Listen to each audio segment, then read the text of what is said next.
So, welcome to Marnie's TV Zealots.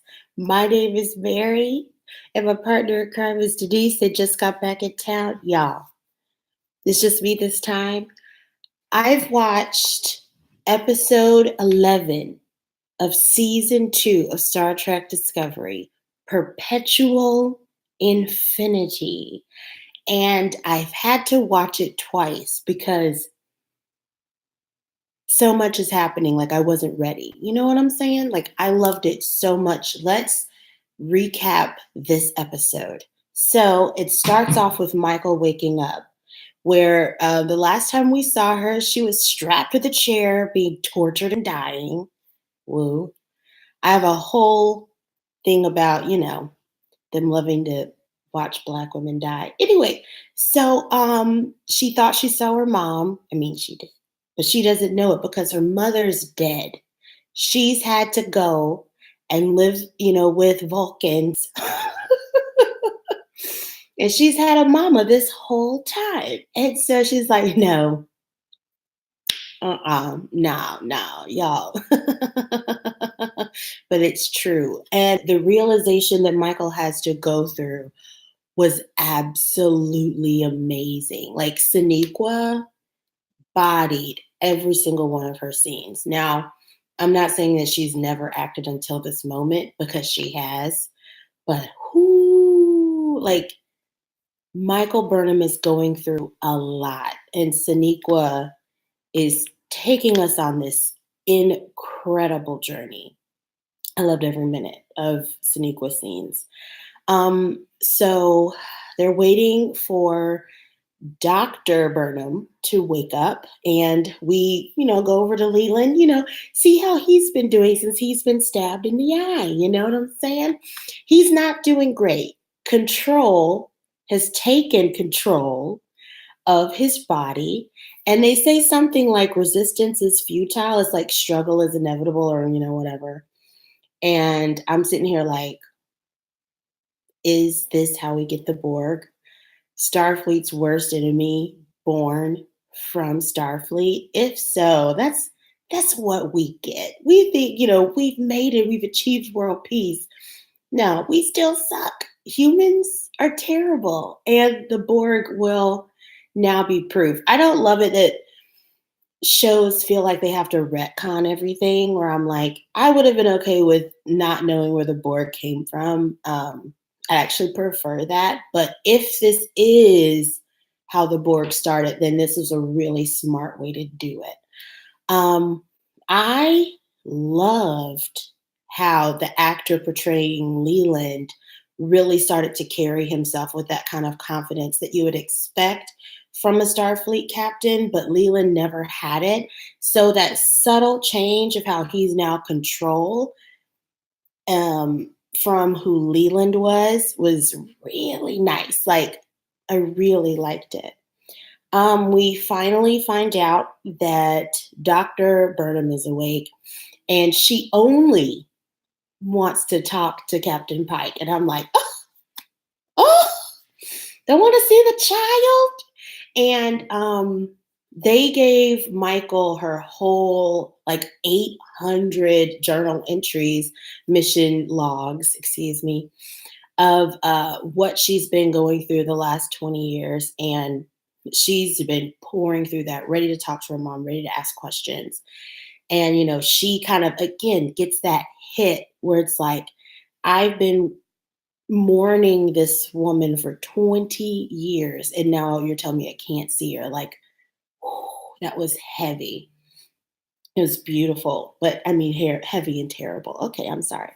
So Pike goes down to see her, and she's like, let's cut to the chase. Like, you're going to die, but listen, let me just do this.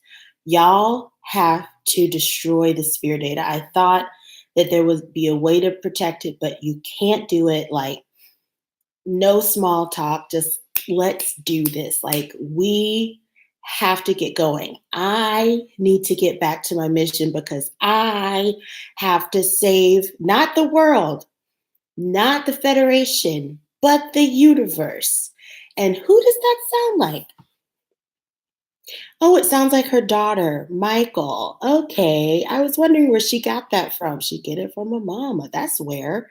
So, Michael's character flaw of, wanting to take the responsibility of the world onto her shoulders is genetic. So I actually thought that was kind of cute. I mean, sort of cute. And so Leland tells Giorgio and Ash that they need to get the data secured on their Section 31 ship because he doesn't believe that the Discovery can rightly protect it. He does not trust Dr. Burnham at all. And so we're starting to see Dr. Burnham's relationship with control. And it's like, she gotta go. She gotta go. And it's like, I don't know what this is. I saw Dr. Burnham die with my own eyes. And so Giorgio's like, well, you certainly, grew a pair in the last few hours. And I'm just kind of like, yeah, put it together, Burnham. He's the Borg.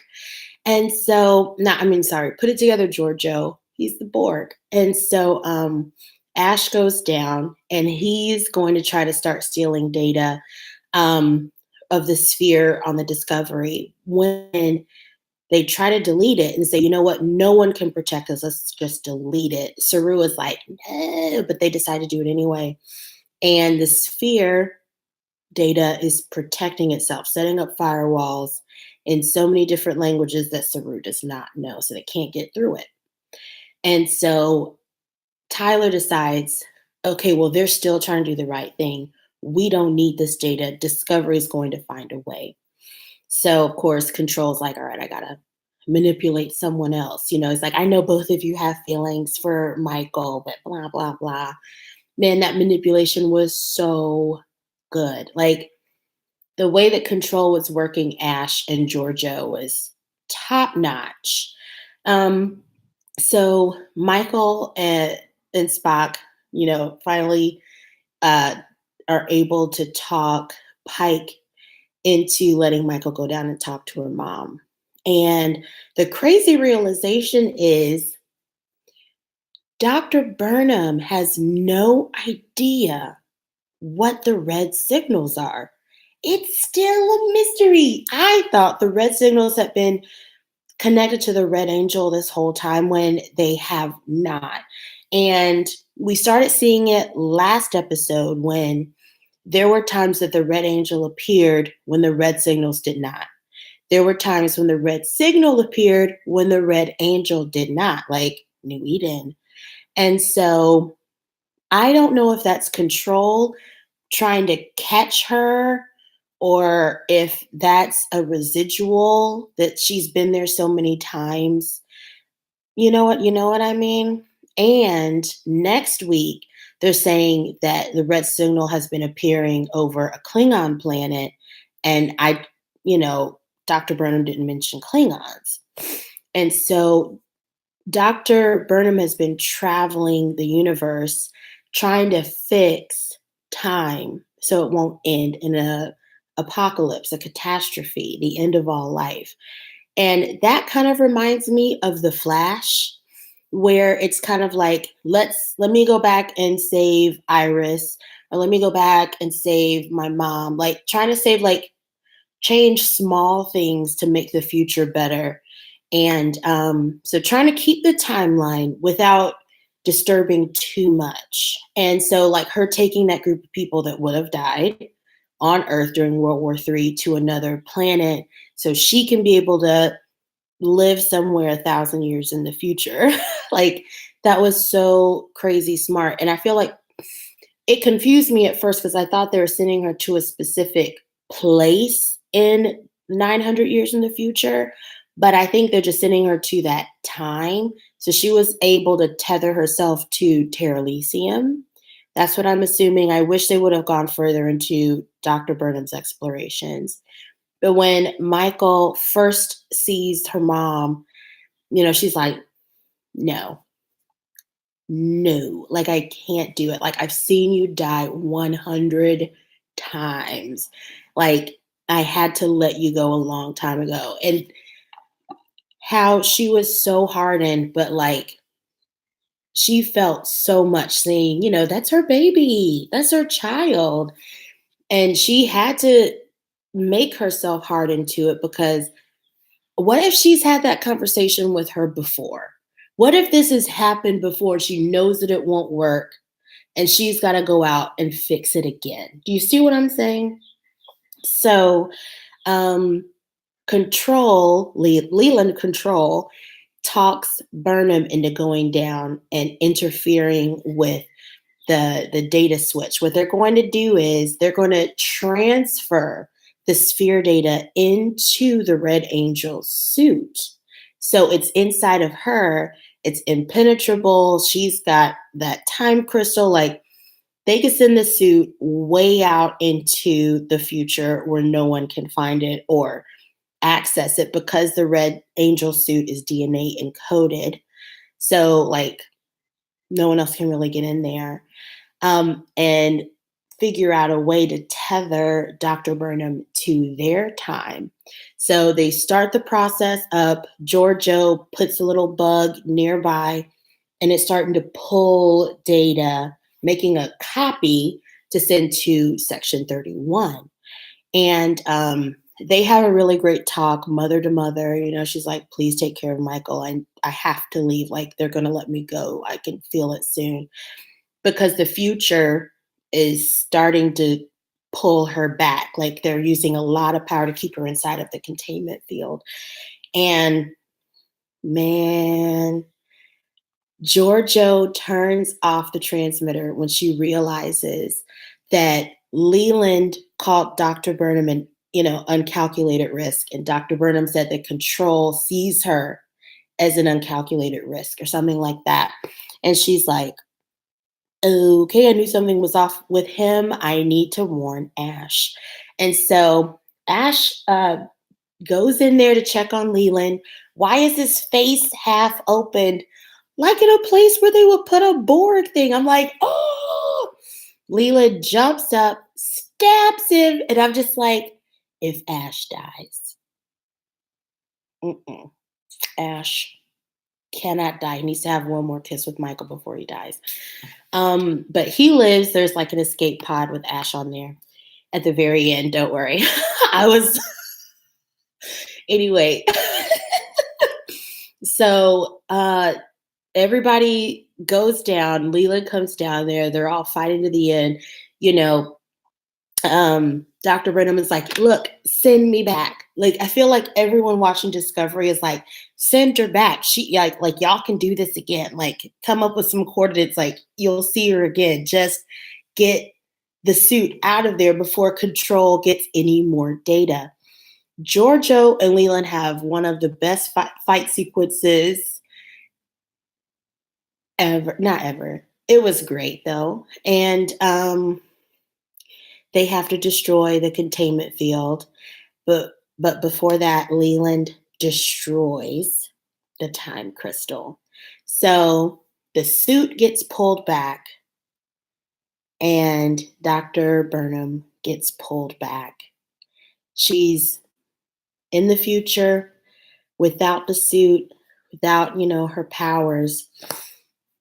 But sorry, I have a cold. Sorry about that. But one thing that I will say is I kind of feel like that the Burnhams are like the Starks, like Dr. Burnham's like Howard Stark, and I kind of feel like science-wise, Michael and Stamets together are kind of like Tony Stark, like super smart, like they come up with stuff. I feel like Mama Burnham is going to find a way. She made that suit. All she needs is a time crystal. I mean, anything can happen. So I'm ready. I'm ready to see it. So, man, all in all, I loved this episode. I wish that they gave more time to explore more of what Dr. Burnham knows and what she saw. But I feel like so much is going to happen before the end of this season.